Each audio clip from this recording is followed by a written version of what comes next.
Headline News Jovem Pan. Olá, seja muito bem-vindo. Estamos começando mais uma edição do Headline News, o seu resumo com as notícias mais importantes do dia. Agradecemos muito você que chega pela Rádio Jovem Pan, também as plataformas digitais ou ainda a TV por assinatura. É a Jovem Pan News fazendo muito sucesso em todo o Brasil. E ao meu lado, ela, Cláudia Bartel. Cláudia, ótima tarde para você. Ótima tarde para você também, Daniel Caniato. Ótima tarde para você que nos acompanha nesta quinta-feira, 18 de agosto de 2022. Vamos juntos até às 3 horas da tarde aqui no Headline News com os principais destaques de hoje. Já começamos então falando do vereador Gabriel Monteiro, que pode ser cassado por quebra de decoro. Quem vai nos informar sobre essa situação é o Matheus Coelzer, direto do Rio de Janeiro. Matheus, são necessários quantos votos aí para a perda de mandato do Gabriel Monteiro? Boa tarde, Cláudia, Daniel e a todos que nos acompanham. 34 votos e alguns já cogitam até mesmo faltar à sessão para não se indispor. Nesse momento, aqui na Câmara de Vereadores, no Rio de Janeiro, no centro da cidade, uma movimentação já bem expressiva. A gente já tem a informação de que o vereador Gabriel Monteiro, do PL, já chegou aqui até o local. E aqui a gente percebe que muitas pessoas já estão em frente à Câmara de Vereadores. Informações a respeito dessa decisão que era tão aguardada para o dia de hoje, nesta quinta-feira. A gente vai trazer essa movimentação ao longo da programação aqui no Headline. Obrigada então aí, Matheus Coelzer, pelas suas informações. A gente já vai chamar o Fernando Conrado, que está aqui com a gente hoje para comentar os principais assuntos aqui do Headline News. Muito bem-vindo, uma boa tarde para você, Fernando. Essa possível cassação aí do Gabriel Monteiro não impede ele de disputar um assento na Câmara dos Deputados, né? No Brasil, a gente tem essa dinâmica aí muito própria de discussão acerca da improbidade administrativa ou de crimes cometidos por políticos. E é interessante lembrarmos aqui que o Gabriel chegou ao estrelato, chegou à vida política a partir de diversas denúncias que ele mesmo realizava enquanto policial militar na cidade do Rio de Janeiro. Isso aí também incomodou muita gente. Agora, diante dos fatos que a gente tem aí dessa tentativa de um assédio aí, uma tentativa de alguma violência sexual, a própria Assembleia Legislativa do Rio de Janeiro vai ter que pensar e analisar todos os fatos para trazer aí a justiça a esse caso específico. O grande problema que a gente tem aqui é que a gente sabe que o Gabriel acabou mexendo aí com pessoas muito poderosas dentro do sistema, então essa briga aí de visões de mundo está muito declarada e é isso que nós vamos ver agora, o deslinde disso tudo até o final da tarde. Mas, Fernando, seu palpite, ele deve ser cassado? Afinal, as provas contra ele são muito robustas, muito contundentes, né? Mas essa grande paridade que nós temos no nosso ordenamento jurídico é que as pessoas têm que ser punidas na medida da sua culpabilidade. E no momento que a gente tem a prova testemunhal robusta, a prova dos laudos robusto, provavelmente vai sofrer um processo de cassação, já que a gente consegue ver aí uma estrutura cada vez maior na confirmação e na construção desse processo. Girando os destaques e as informações, o candidato à presidência da República, Ciro Gomes, do PDT, participou do ciclo de debates promovido pela Associação Comercial de São Paulo. Vamos acionar a repórter Camila Yunes, que vai trazer detalhes da participação de Ciro Gomes nesse evento. Bem-vinda, Camila. Suas informações. Oi, Daniel, ótima tarde para você, para a Cláudia, para todos que nos acompanham aqui na Jovem Pan. Exatamente, ele participou dessa sabatina que durou mais de 3 horas, mas antes ele falou com a imprensa e fez alguns destaques, viu? Ele destacou, por exemplo, questões econômicas, falou sobre a necessidade de um imposto simplificado, de reestruturar dívidas de brasileiros e também que pretende aplicar uma alíquota para grandes fortunas. Vamos acompanhar o que ele disse. Quando eu indico esses problemas, eu estou indicando as soluções. Então, a ideia é reestruturar a dívida das famílias. Minha proposta são 66.600.000 pessoas que serão chamadas a refinanciar suas dívidas, saindo do SPC, e com isso eu consigo fazer a grande alavanca de animação da atividade econômica, que é o consumo das famílias. Bom, Daniel, ele também falou sobre fechar caminhos da evasão fiscal, porque diz que há muita sonegação de impostos e também reiterou críticas ao presidente Jair Bolsonaro, afirmou que o atual presidente almeja um golpe, mas acredita que a possibilidade de realmente acontecer é remota. No entanto, disse que a população tem que estar vigilante. Ele comentou a denúncia feita pelo jornal Metrópolis, que alega que empresários estariam apoiando a possibilidade de um golpe caso o presidente Bolsonaro não seja reeleito e disse que isso tem que ser investigado pelo Ministério Público.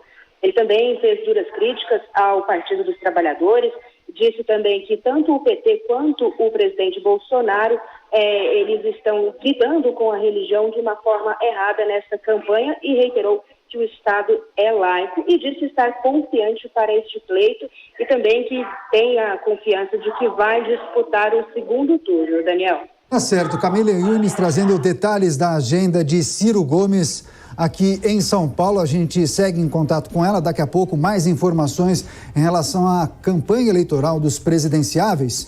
Seguimos com análise, com opinião, com a gente, Fernando Conrado. Fernando, Ciro Gomes está muito atrás de Lula e Bolsonaro nas pesquisas. Ele oscila em patamares que variam de 5 a 7 pontos. Ele tenta dialogar, claro, com setores produtivos da economia, associação comercial, empresários, pessoas ligadas ao agronegócio, industriais, mas também com aquela sua base. Mas como ele está muito atrás, você não acha que ele vai ter que, em algum momento, adotar uma estratégia um pouco mais agressiva, praticamente partir para o tudo ou nada para conseguir reverter a situação ou entrar de fato na briga? O que a gente viu aí já nesse segundo dia de campanha eleitoral espalhada por todo o Brasil é que os candidatos como um todo aí estão indo para conversas, participando de sabatinas. E para falar especificamente sobre o Ciro Gomes, é muito importante que ele vá a todas essas sabatinas que são propostas para falar do seu plano de governo, dizer como ele pensa aí o Brasil que ele quer trazer enquanto presidente da República, já que a gente viu que outros candidatos aí refugaram, né, foram Balubê de Rouet, refugaram o obstáculo e não participaram de algumas sabatinas, como foi o caso do Haddad hoje aqui na Jovem Pan pelo Jornal da Manhã. Outra coisa interessante da gente ver, e aí eu vejo com duas preocupações e vejo um pouco de falta de coerência na fala do Ciro, quando ele fala que o PT está trabalhando para angariar votos dos evangélicos e que o Bolsonaro também faz isso. No próprio final de semana ele fez a mesma coisa, ele participou de eventos religiosos, foi ele mesmo que carregou a imagem de uma santa, então é muito fácil acusar os outros daquilo que o próprio candidato faz. E uma coisa também que me chama a atenção do Ciro fazer isso, e já me parece que ele já está indo para o tudo ou nada, é querer vincular aí o presidente Bolsonaro a alguma tentativa de golpe, e agora ainda pior, sendo fomentado por empresários do Brasil. Isso aí para mim parece algo muito grave. A positividade disso tudo é que o Ciro tenta parecer sempre o mais preparado possível. Ele já vem de todas as campanhas aí sempre com um percentual muito baixo de votos de escolha, mas a gente vai ver aí o que pode acontecer nessa eleição. Ele já falou que se ele estiver fora desse páreo, ele vai abandonar sua vida pública, mas a gente viu também que em 2018 ele fez a mesma coisa e durante aí o segundo turno foi passear em Paris. Vejamos o que ocorrerá agora nas eleições de 2022. E agora vamos com uma notícia que vem dos Estados Unidos, onde a busca de uma adolescente órfã de 16 anos pelo direito a interromper sua gravidez reacende o debate sobre o aborto no país. Mais detalhes a gente acompanha agora com o correspondente Tiago Américo. Esse caso da adolescente de 16 anos no sul aqui dos Estados Unidos vem chamando a atenção e reacendendo as discussões referentes ao direito do aborto às mulheres.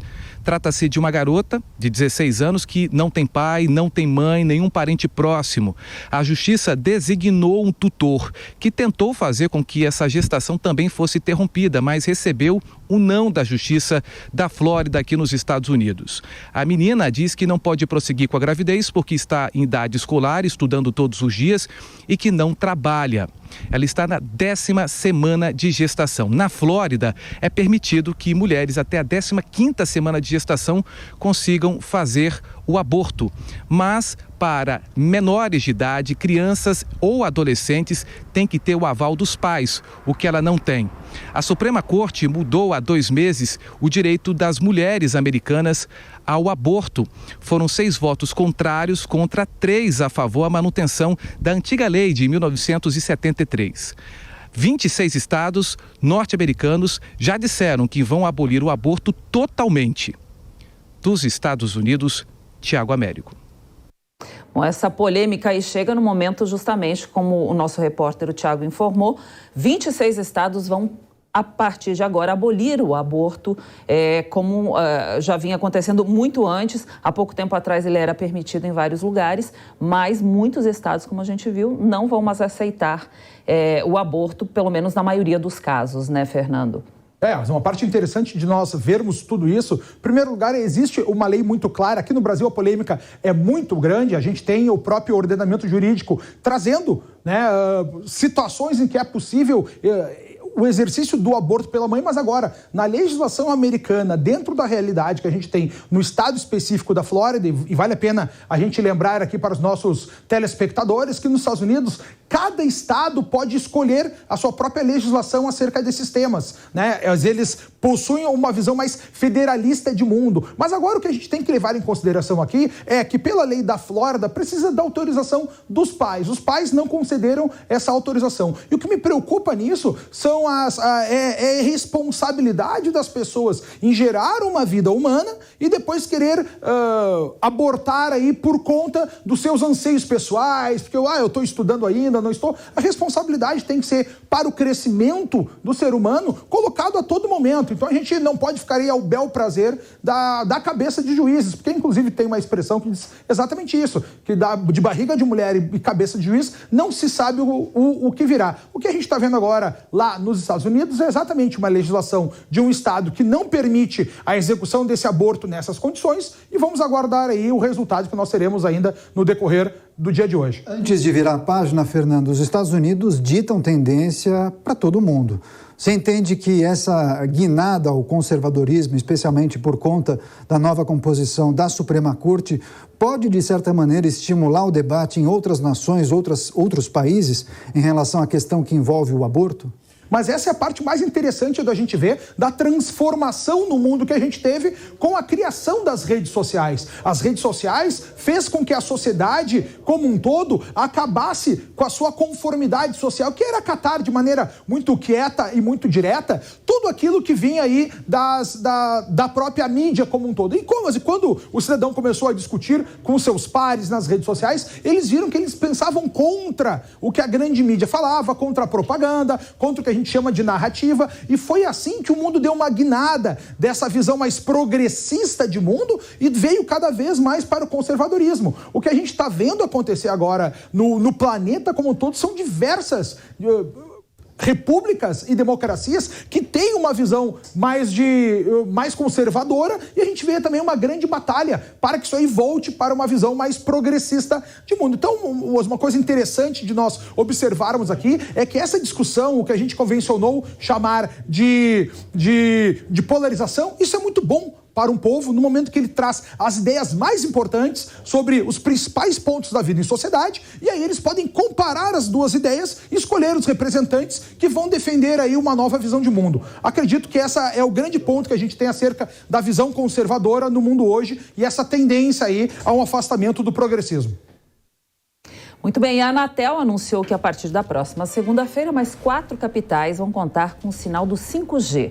Florianópolis, em Santa Catarina, Palmas, no Tocantins, Rio de Janeiro e Vitória, no Espírito Santo. Com isso, 12 capitais vão passar a contar com a nova tecnologia até o início da próxima semana. A previsão é de que até o mês de novembro, todas as capitais restantes tenham acesso ao 5G. As capitais deveriam ter o 5G puro funcionando até o dia 31 de julho. Entretanto, esse prazo foi prorrogado pela Anatel devido ao atraso no cronograma de entrega dos equipamentos que vem da China. Pois é, seguimos com muito mais informações aqui no Headline News, porque o Google destaca que vai ampliar os dados disponíveis no seu relatório de transparência de anúncios políticos. A partir do início de setembro, também vai ser possível consultar informações sobre anúncios relacionados às eleições estaduais. No momento, só estão disponíveis os dados de campanhas federais, candidatos e também dos partidos. É possível ver os anúncios veiculados em plataformas como YouTube e sites que usam o AdSense, o período, valor e nome de quem pagou por eles. O Hospital AC Camargo decide manter o atendimento aos pacientes do SUS. No entanto, a instituição não informou o número de pessoas que serão atendidas. Referência no tratamento do câncer, o hospital havia anunciado que não renovaria contrato com a gestão municipal por conta de defasagem na tabela do SUS. Mas a Prefeitura de São Paulo e o governo do estado ofereceram uma compensação financeira para manter os atendimentos. 2h18, rápida parada, daqui a pouco a gente volta, mais notícia, mais informação aqui no Headline News. Nós contamos com a sua audiência, até já.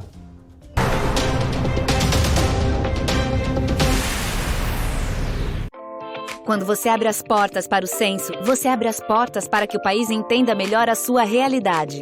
Abre as portas para que estados e municípios tenham condições de avaliar o que é mais importante para a sua população. Bem-vindo, Censo 2022. Abra as portas para o recenseador e responda corretamente as perguntas. Não se esqueça de verificar a identidade do recenseador pelo QR Code no seu crachá. Censo 2022. Eu sou o Brasil. Fique bem informado na Jovem Pan News.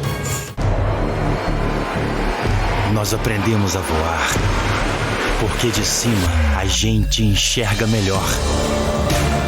Nós aprendemos a nadar para desafiar a corrente. Aprendemos a correr para ultrapassar nossos limites.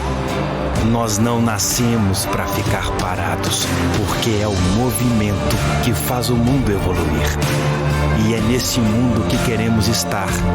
Um mundo que questiona porque não aceita respostas prontas. Um mundo que tem coragem para se transformar. Um mundo que defende a liberdade de dizerem até o contrário daquilo que acreditamos. Nós não nascemos para ficar parados. Não importa onde, não importa quando, estamos sempre em movimento. Ontem, hoje, amanhã. Jovem Pan, 80 anos. A noite vai ser boa e tudo vai rolar. A energia que emana de todo o prazer.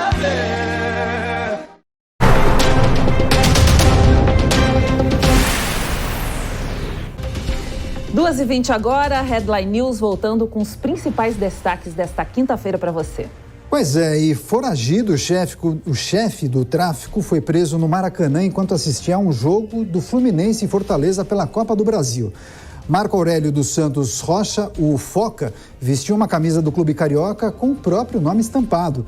A ação envolveu policiais do 39º Batalhão de Polícia Militar e também do batalhão especializado em policiamento em estádios. Foca era alvo de 2 mandados de prisão que estavam abertos por conta de tráfico de drogas.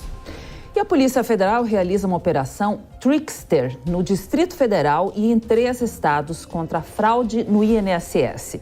Os agentes cumprem 22 mandados de busca e apreensão e 1 de prisão em Brasília, Bahia, em Alagoas e em Goiás. A Justiça ordenou o bloqueio de até R$1.100.000 da conta do perito federal Josélio de Melo Júnior. Ele é acusado de fraudar atestados médicos e perícias também para familiares, para sócios e também para pessoas próximas a ele. Nós vamos agora mais notícias, já. Jovem Pan News, então, é a hora certa, 2h21 agora. E o Supremo Tribunal Federal lança um livro em homenagem póstuma a Teori Zavascki. O ex-ministro morreu em 2017 em um acidente aéreo em Paraty, no estado do Rio de Janeiro. A obra Eis aí Suas Rosas tem o prefácio do ministro aposentado Celso de Mello e foi editada pela Associação Senhora de Lourdes de Santa Catarina. No STF, Zavascki foi sucedido pelo ministro Alexandre de Moraes, que tomou posse no mesmo ano. Vamos agora fazer contato com Adalberto Piotto, porque o tema do Prós e Contras de hoje é a propaganda eleitoral. Você acredita que o tempo de TV pode influenciar na hora de escolher um candidato?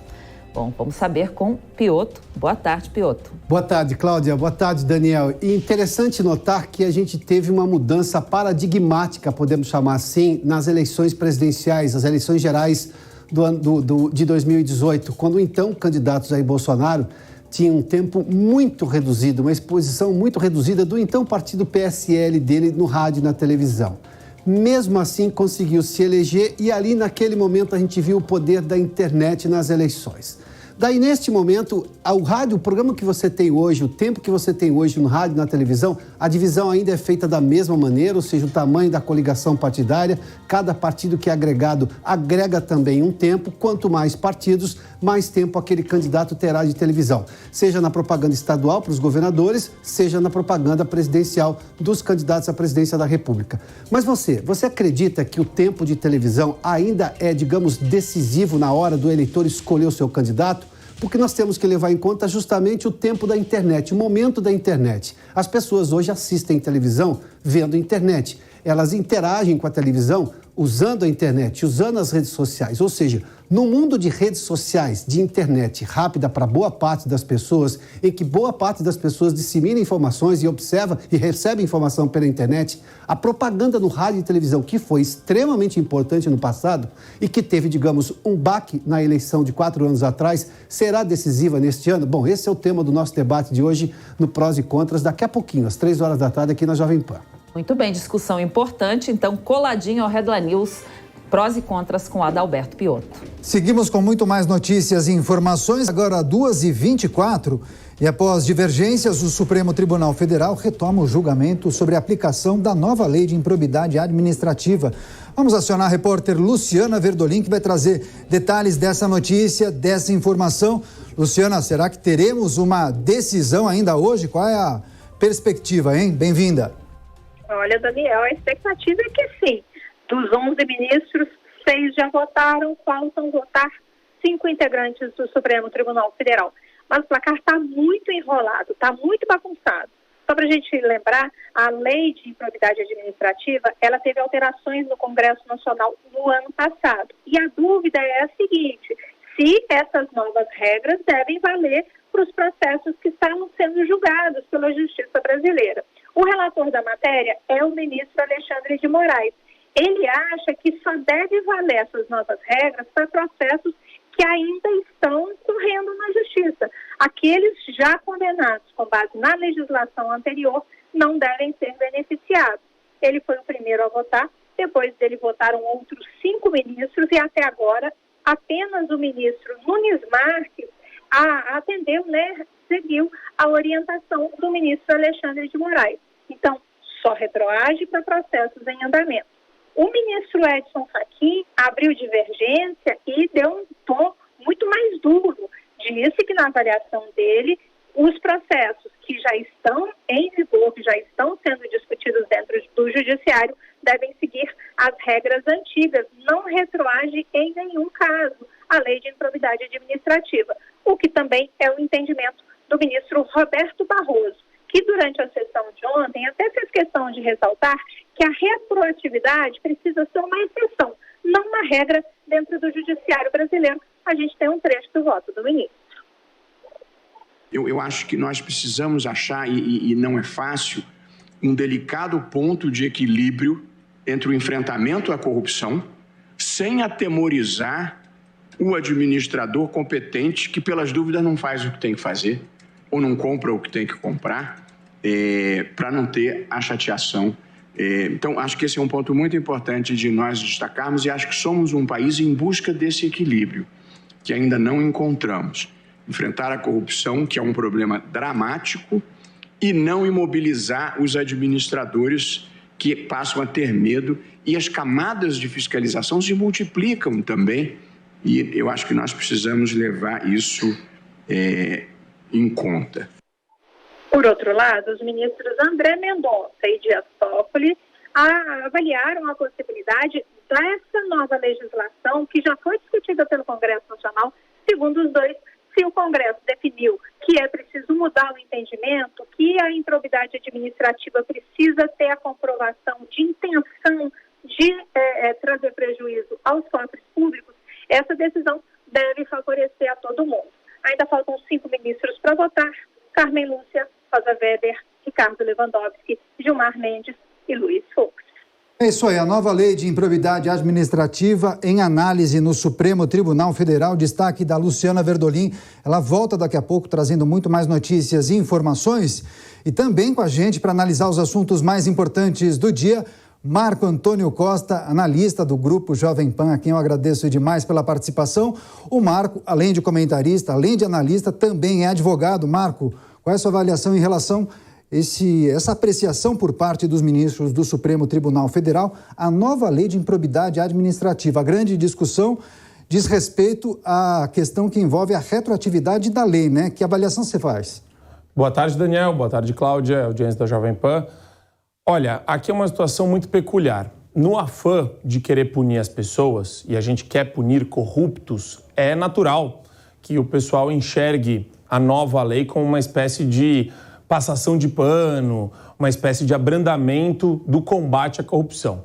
Mas, na verdade, o olhar que eu tenho a respeito disso é mais simples.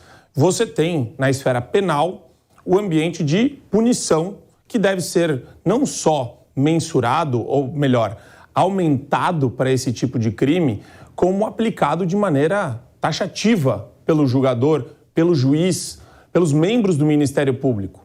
Qual que é o problema aqui? É uma esfera diferente de responsabilização. Então, o Brasil ele tem, do ponto de vista jurídico, uma série de entraves com relação a isso. São vários os órgãos de controle que existem e isso, de uma certa forma, acaba intimidando o administrador público se essas previsões são amplas ou subjetivas demais. E nem só o administrador público, mas a classe privada, os empresários também. Eu brigo muito com militantes do Ministério Público Ambiental, que acabam utilizando essa legislação para, de alguma forma, prejudicar, né, situações de investimento, grandes obras de infraestrutura no Brasil. Então, são esferas de responsabilização diferentes. Se você tem uma nova lei, e a gente está falando aqui de um direito administrativo de caráter sancionatório, eu entendo que sim, a cláusula é que retroage. Por princípio, retroage a aplicação da lei para demais assuntos que ocorreram antes da sua edição. Isso é a praxe do direito administrativo sancionador. Agora, eu comungo da visão de mundo que a corrupção ela tem que ser combatida no Brasil com muito mais ênfase. E isso deve acontecer com regras no direito penal e processual penal muito mais rigorosas e que sejam aplicadas devidamente contra quem cometeu atos de corrupção. Vamos continuar agora falando da agenda de outros candidatos à presidência da República. Já a gente vai falar da agenda do presidente Jair Bolsonaro, mas vamos chamar agora o Daniel Lian, que tem informações para a gente, porque o presidente e candidato aí à reeleição, Jair Bolsonaro, participa hoje do primeiro evento de campanha com o ex-ministro e agora candidato ao governo de São Paulo, Tarcísio de Freitas. Daniel Lian, boa tarde para você, seja bem-vindo. Como foi a manhã do presidente? Boa tarde, Cláudia. Boa tarde a todos. Exatamente.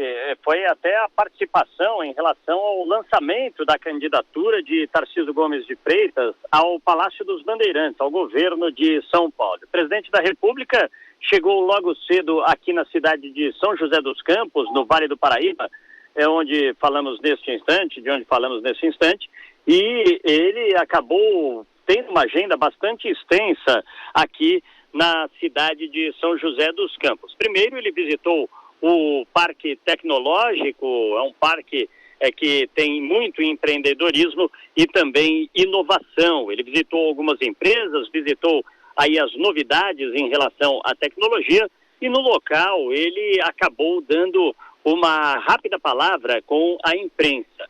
Ele falou sobre o Banco Central, disse que foi o único presidente a dar autonomia ao BC. Ninguém passou por um Brasil disso o que nós passamos. Uma pandemia, uma crise econômica, uma guerra lá fora, com consequências para o mundo todo. E o Brasil, no MDB, já saiu dessa situação. Nós devemos ser um dos raros países do mundo que modificam o ano.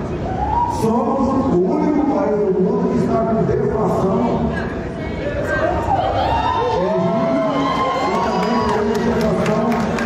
em agosto.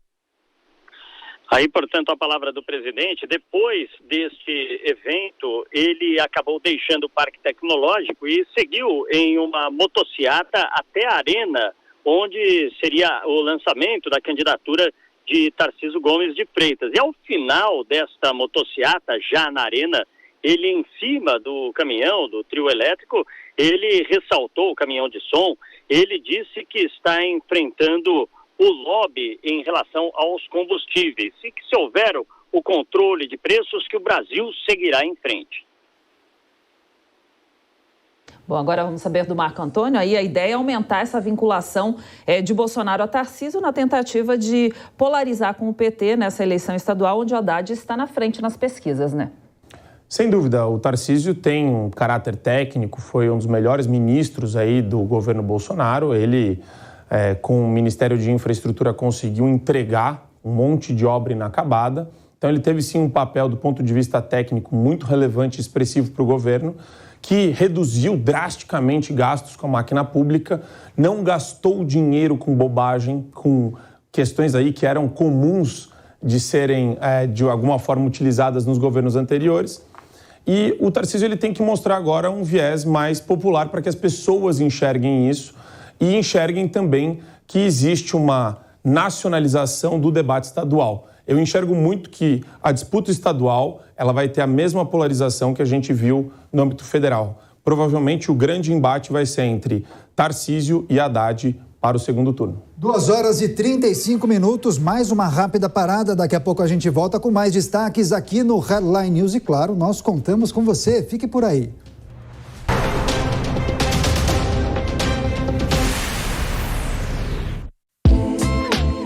Coco Bambu apresenta Vasto Restaurante.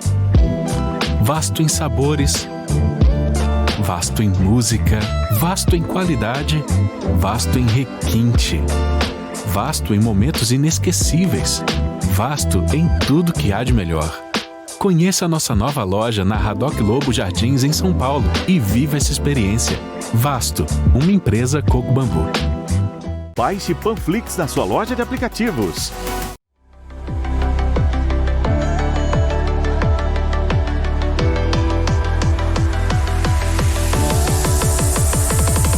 Salve galera, Bruno Martini aqui e eu já percorri uma estrada gigante na produção musical e chegou a hora de você entender o que rola nesse universo.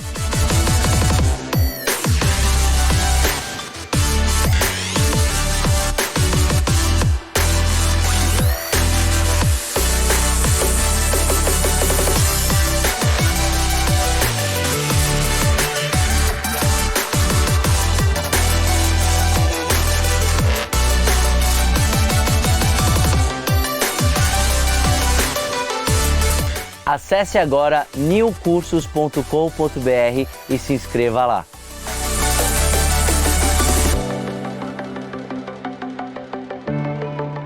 E aí, você tá pronto? Querida Vitória, Ana, Sandra, aqui tem uma caixa de oportunidades para cada uma de vocês. Um espaço de confiança para te acolher. Uma caixa para você abrir ou melhorar o seu próprio negócio. Para você realizar todos os seus sonhos e não depender de ninguém. Uma caixa para cuidar do futuro da sua família. Uma caixa de cuidados para quem cuida de todos. Existe uma caixa para elas, onde você tem liberdade para ser a mulher que quiser. Caixa, o banco de todos os brasileiros. Jovem Pan News.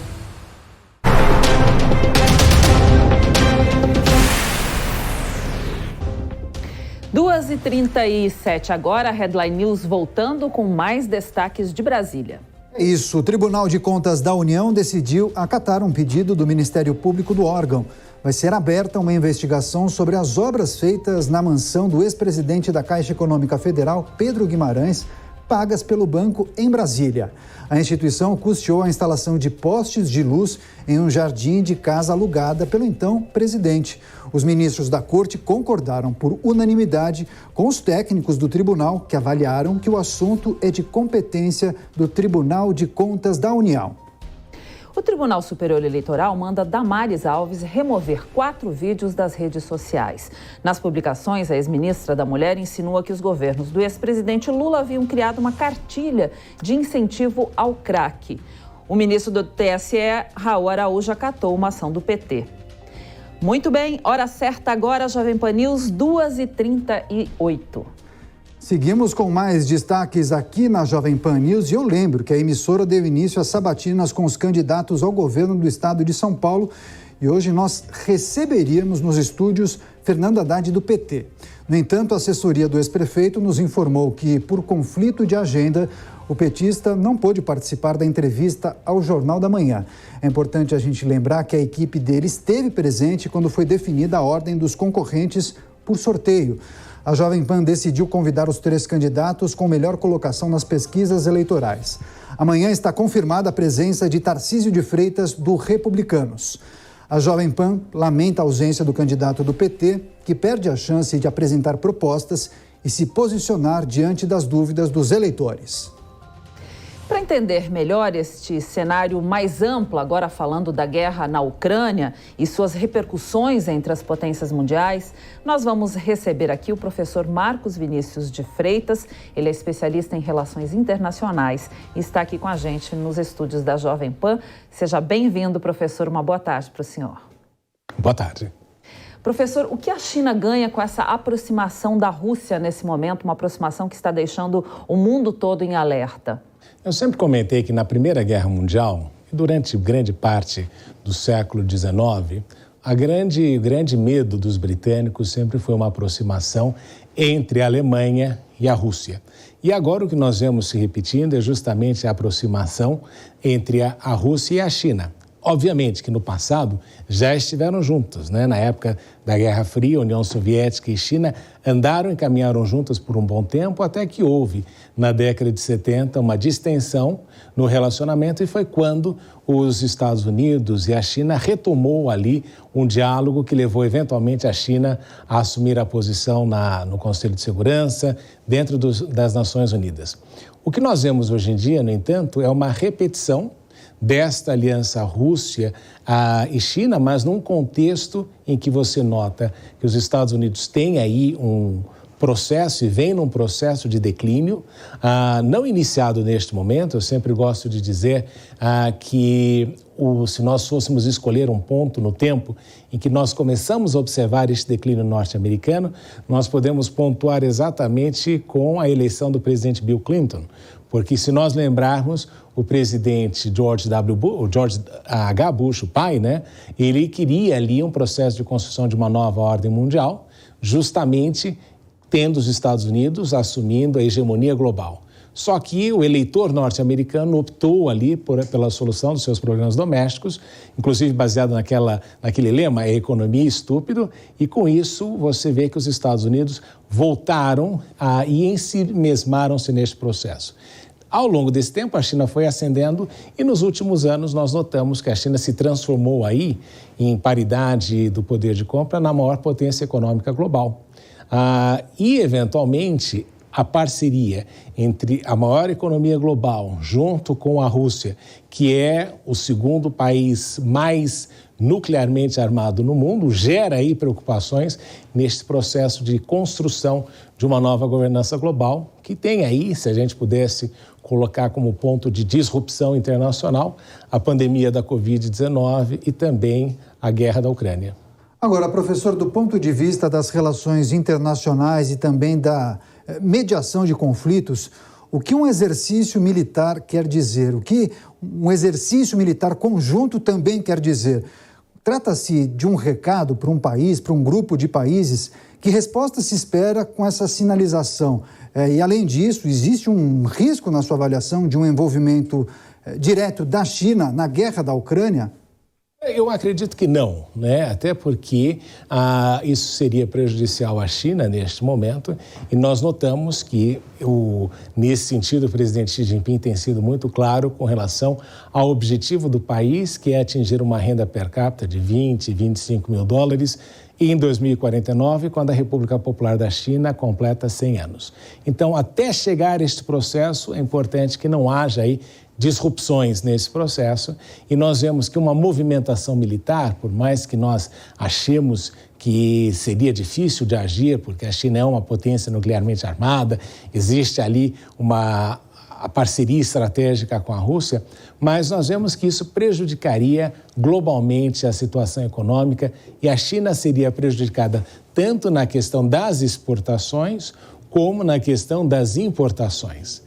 E não podemos esquecer que isso seria prejudicial ao país. Então, não vejo aí a China querendo assumir este papel. Inclusive, passados 6 meses, eles mantiveram e foram consistentes nesta neutralidade e nesta situação de agir aí numa posição equidistante com relação àquilo que tem acontecido. Agora, os exercícios militares, eles acontecem. Os Estados Unidos também têm feito vários exercícios militares naquela região. E, obviamente, claro, quanto mais exercícios militares você faz, primeiro você está treinando as suas forças armadas, né? Nós vemos que uma das coisas importantes dos exércitos e das forças militares é elas estarem em constante treinamento para que, quando haja necessidade de uma ação, não tenham aí os problemas, como você viu inicialmente no início ali da guerra da Ucrânia, em que a própria Rússia teve os seus problemas logísticos e também de guerra, e também militares. Então, é normal que isso aconteça. E veja, nesse exercício também se incluiu a Índia, não é? A Índia, que é um parceiro importante, e com quem a China tem um histórico de conflitos com relação à fronteira. Então, não podemos olhar esse exercício aí como uma situação que vai nos levar a algo pior, mas sim é uma recordação de que existe esta possibilidade de um trabalho e de uma união de forças entre Rússia e China. Professor, agora falando sobre Taiwan, sobre a tensão que ocorre aí entre a China, ali no Pacífico, isso tem alguma relação aí com a guerra na Ucrânia?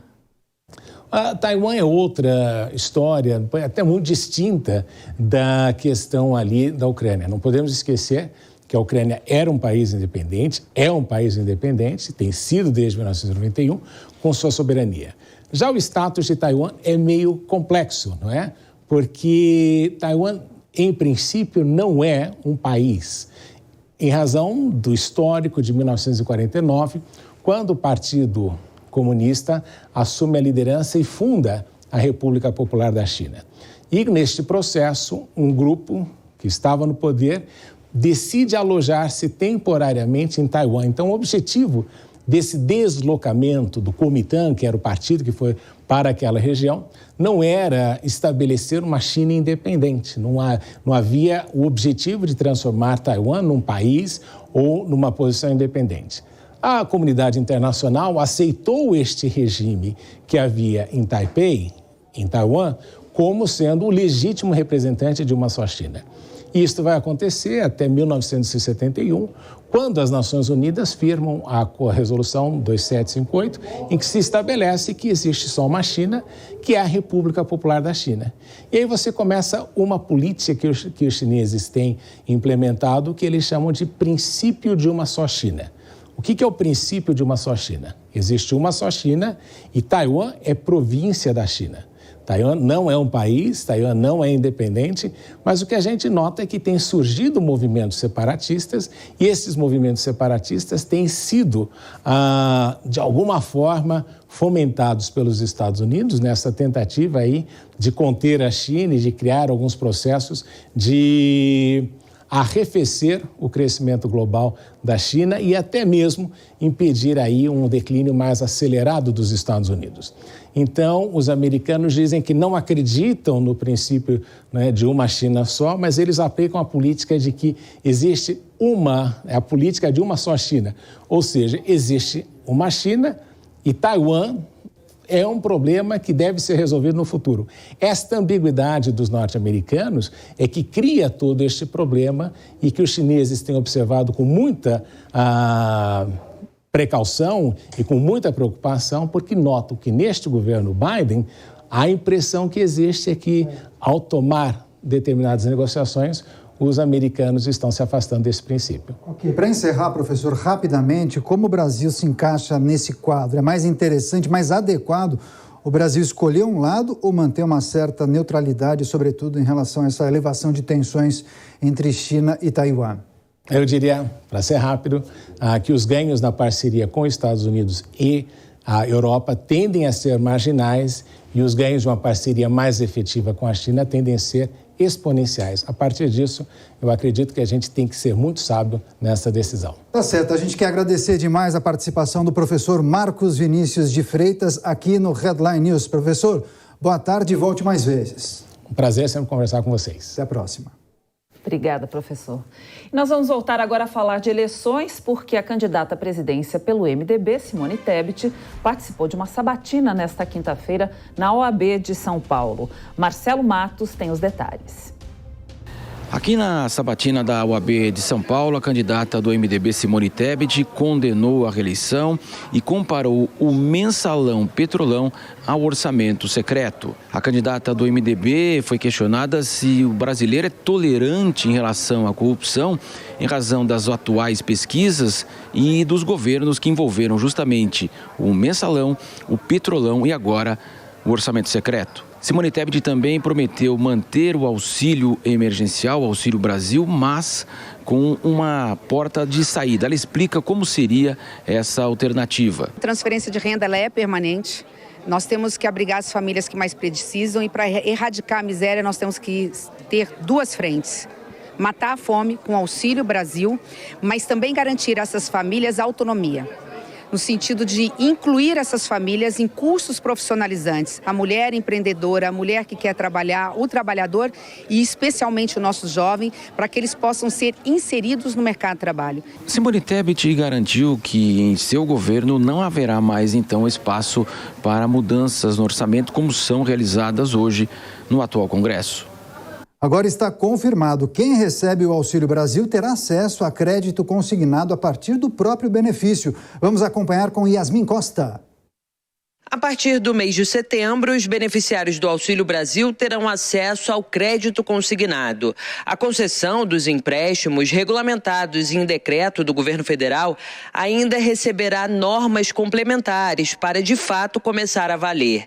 A expectativa é que essas regras estejam prontas na próxima semana. Em entrevista no Palácio do Planalto, o ministro da Cidadania, Ronaldo Bento, confirmou o interesse demonstrado por instituições financeiras em fornecer o crédito aos beneficiários do Auxílio Brasil. Hoje já temos quase 17 instituições financeiras homologadas pelo Ministério da Cidadania, aptas à concessão do empréstimo consignado.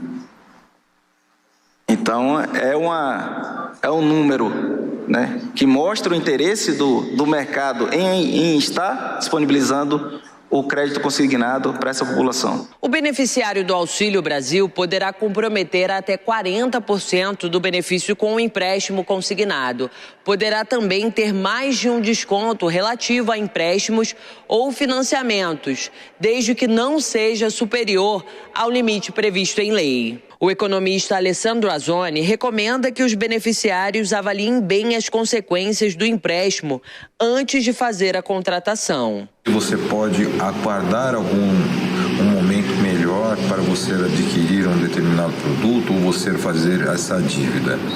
E se você realmente não tem outra saída, porque você precisa pagar uma luz, você precisa pagar o fornecimento de água, você precisa fazer um pagamento de alguma dívida que realmente está te atrapalhando o seu dia a dia, eu acredito que aí você tem que dar uma olhadinha na questão dos juros, prazo de pagamento, para que isso não fique tão longo e você provavelmente não entre na lista dos inadimplentes. Na avaliação do economista, o empréstimo consignado para o beneficiário do Auxílio Brasil provoca um leve aquecimento na economia do país. Isso, quando vai para o varejo, mesmo para quitar dívidas, isso volta para a corrente financeira, voltando para um aquecimento.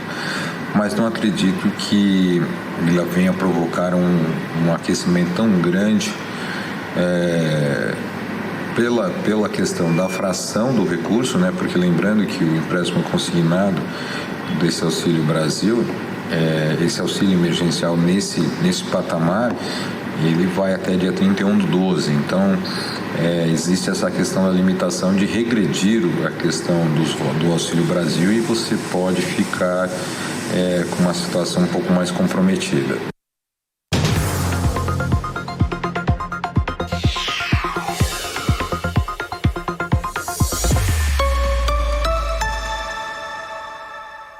O leilão de 15 aeroportos brasileiros em destaque no mercado financeiro de hoje com Samidana e Luiz Arthur Nogueira. Boa tarde, bem-vindos. Obrigado, Cláudia, Caniato. Muito obrigado a você pelo carinho da sua audiência. Está no ar o Mercado Financeiro com as principais informações da economia, do mundo das finanças. Neste momento ocorre o leilão desses 15 aeroportos a que a Cláudia se referiu. Há uma enorme expectativa sobre o resultado, investimentos previstos acima de 7 bilhões de reais. E a grande notícia é que o setor privado vai passar a comandar mais de 90% dos aeroportos aqui no Brasil. Boa tarde, Samidana.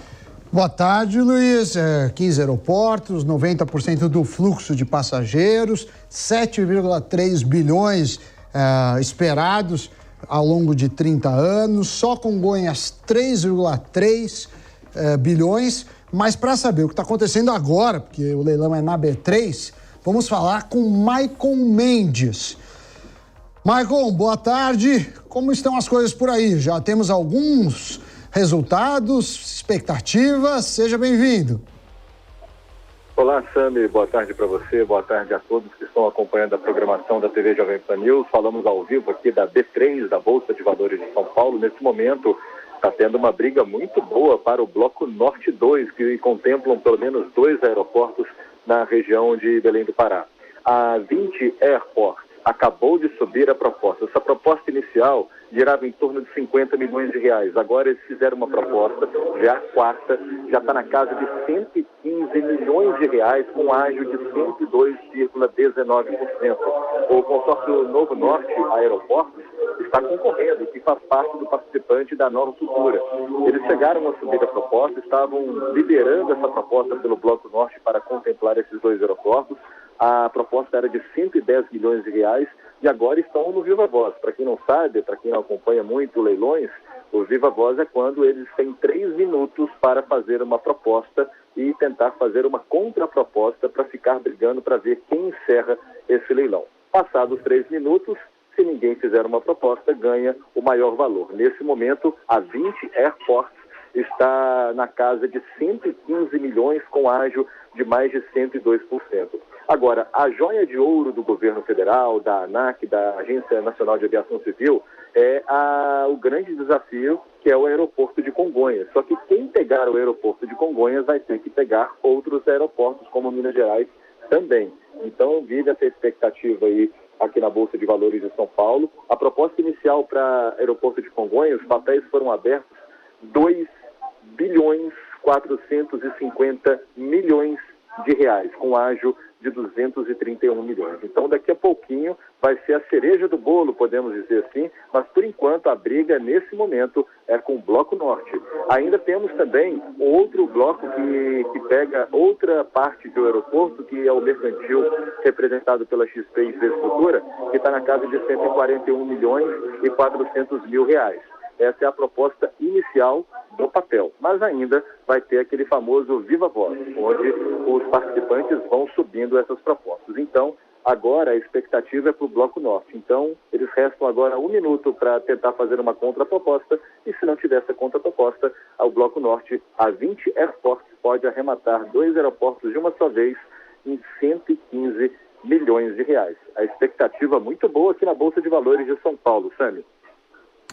Obrigado, Maicon. Pois é, Luiz, a gente vai acompanhando aqui durante a programação e assim que tiver novas notícias, por favor, Maicon, nos chame, porque isso é um grande gol para a economia do país, investimentos em infraestrutura que precisamos tanto. Agora, eles usaram a lógica da caixa de bombom, né? Você quer comprar o bombom de chocolate, mas você tem que levar o de banana, que é sempre que ele fica por último.